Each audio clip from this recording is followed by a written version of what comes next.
So I suppose, again, it's about reframing, isn't it? It's about that changed lens. So it is about changing the conversation because you're having it through the lens of a right to adequate housing.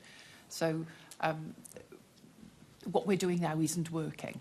So that's really clear. So we could carry on as we are, and what we can do is expect to have the same results. So this is, I think, that reframing of housing as a human right is a really fundamental change.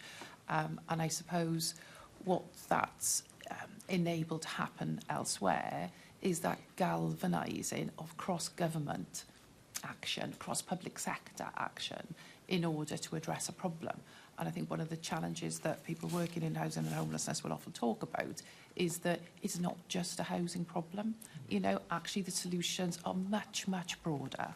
So, you know, the cost-benefit analysis talks about the wide benefits in terms of health service, justice service, etc. You know, somebody having the stability in order to be able to access their mental health and substance misuse treatment is transformative.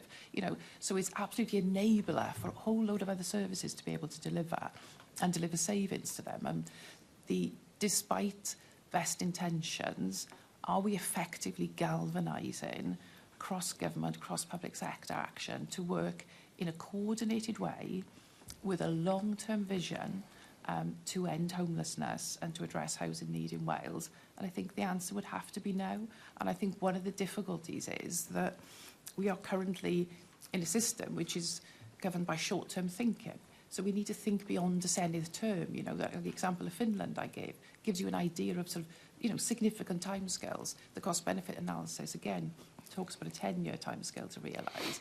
So, you know, that to reach a point where there was a cross-party consensus where housing is a human right would seem like a tremendous step forward, and would provide the sustainability, the confidence in terms of the delivery of that commitment. Because I suppose what I would ask in terms of the current context is anybody confident that we carry on as we are, that we'll solve the problems that we all agree are important? Yeah, and